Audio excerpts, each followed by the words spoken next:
Всем привет! Сегодня продолжаем повторять логотипы. Сегодня поработаем с таким логотипом, то есть копируем, вставляем, открываем в новой вкладке.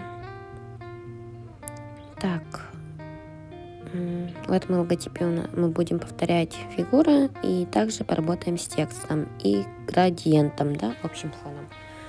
Так, сперва давайте сделаем гольфиста. Выбираем многоугольник. Так, лучше сделать побольше сторон. Я сделаю многоугольник с 20 сторонами. Так, строим в заливке, делаем фигуру более прозрачной, чтобы работать было удобнее. Так, и расставляем точки. Если вам понадобятся точки, добавляем новые точки путем нажатия на контур. Все просто.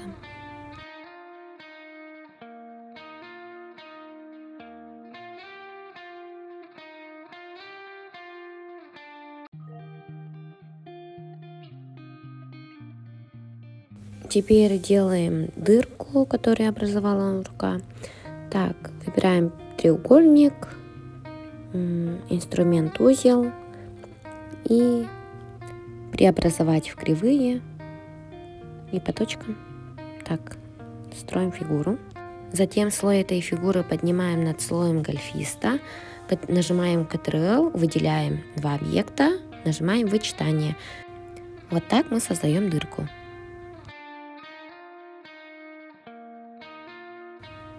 Теперь начинаем делать дугу над гольфистом. Так, нажимайте лупу, Alt и уменьшаем логотип. Так, теперь выбирайте круг, фигуру круг, нажимаем Shift и строим идеальный круг. То есть путем нажатия Shift у нас получается ровный круг. Так, нажимаем стрелку и подкладываем под рисунок наш круг. Накладываем, то есть. Затем делаем второй круг. Также не забываем нажимать Shift. Проверьте, маленький круг стоит ли над слоем большого круга. Нажимаем Ctrl, выделяем, нажимаем вычитание и образуем дырку. Затем выбираем фигуру прямоугольник. Строим прямоугольник и вот так меняем его наклон. Так, затем тоже проверьте, прямоугольник должен стоять над кругом. Нажимаем вычитание и таким способом убираем. Затем строим следующий. Сразу не получится, так как наклоны с двух сторон разные, поэтому сделали два отдельных прямоугольника. Также нажимаем Ctrl, выделяем и вырезаем. Нажимаем кнопку разделить. Круг делим на две части. Нижний слой, вот который удаляем. Все, он нам не нужен. Теперь дугу делим на части. Для этого давайте увеличим рисунок через лупу и сделаем такие прямоугольники. Так, узкий прямоугольник, Ctrl-C, Ctrl-V и копировать, ставить, да, получается.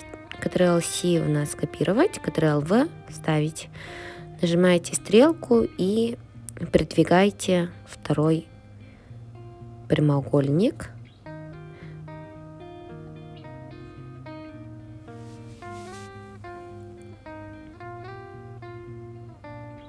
Также Ctrl-C, Ctrl-V и поступаем также с третьим прямоугольником. Тоже наклон меняем и ставим.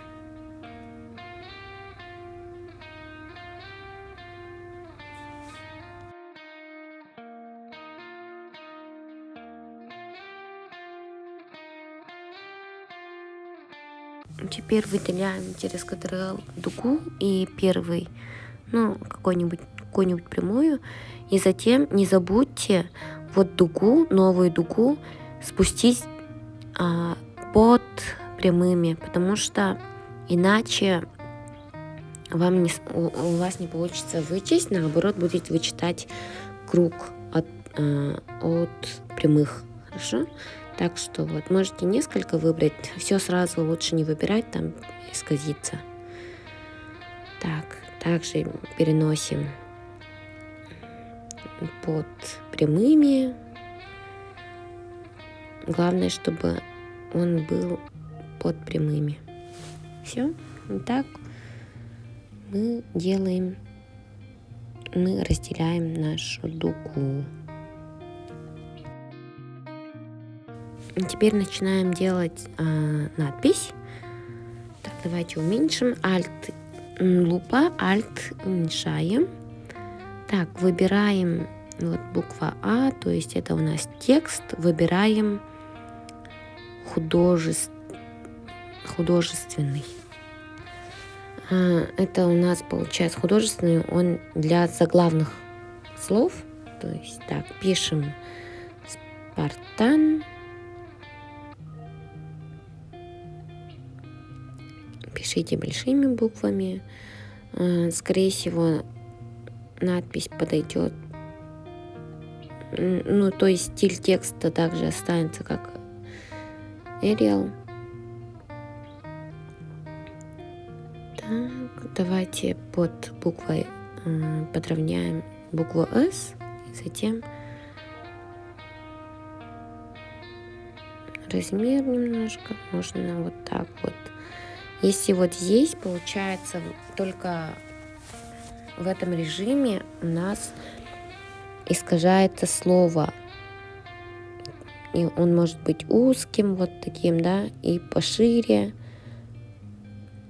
Поэтому выбираем художественный. Так, букву S подравниваем. Так, Arial нам больше подходит, чем другие стили, оказывается. Поэтому оставляем Arial.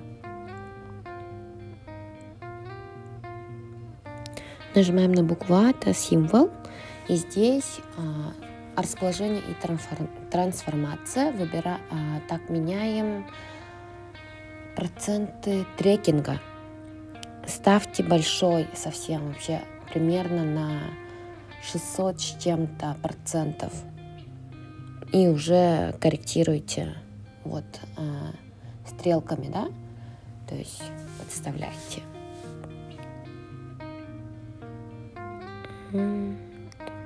Вот, подставляем. Можете так шрифт более широким сделать. Вот. Для этого мы меняем объект, да? То есть, ну, как фигуру мы его меняем. Вот примерно похожее стало. Теперь пишем гольф-клуб. Также выбираем художественный стиль. И пишем гольф-клуб заглавными буквами. Стиль шрифта ставьте как Arial. Так, теперь таким же вот способом пишем второй гольф-клуб. Тоже на широту букв смотрите, то есть можете первой буквой равняться на первую G, на первую букву G. Нажимаем символ и тоже меняем трекинг. И здесь уже примерно ставьте 200% и меняйте под себя.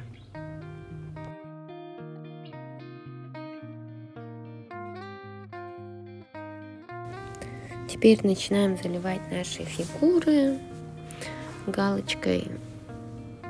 Делаем их видными. Прозрачность делаем 100%. И красим в черный цвет все фигуры. Так, теперь осталось за малым, надо сделать фон. Так, делайте новый слой. Можете либо сделать новый слой, либо просто фигуру, прямоугольник выбрать, да. Если через слой сделаете, там под слоем сделать новую фигуру, поэтому можете сразу прямоугольник сделать. Выбираем прямоугольник и под фигуру тоже строим. И под фигуру, говорю, под логотип, да, то есть, чтобы фон сделать. Делать его прозрачным, можете сделать прозрачным, чтобы более наглядно было. Вот видите, в слоях можете заметить, что под слоем образовалась фигура. Я его вытащу и удалю слой. Прямоугольник, то есть вытаскиваю и удаляю слой. Мне не нужен, оказывается. Так. И теперь играем с заливкой. Чтобы подобрать ровный цвет, идентичный цвет, так, выбираете пипетку, вот не так, и нажимаете на фон, там появится свет, переходите к прямоугольнику и меняете фон.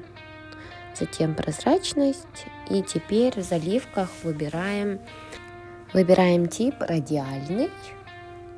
Так, и в свойствах уже так, цвет не белый делаете, вот, который конечный, да, то есть самый светлый. Выбираете более такой приближенный к этому цвету, потому что там неровно белый. Так, затем можете среднюю точку немножко сместить и под себя подкладываете. Примерно так.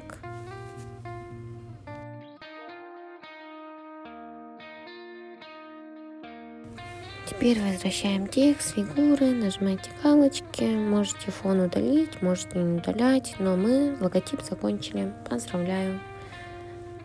Так, также сохраняйте файл, сохранить как, называйте логотип и все. Спасибо за внимание, до свидания.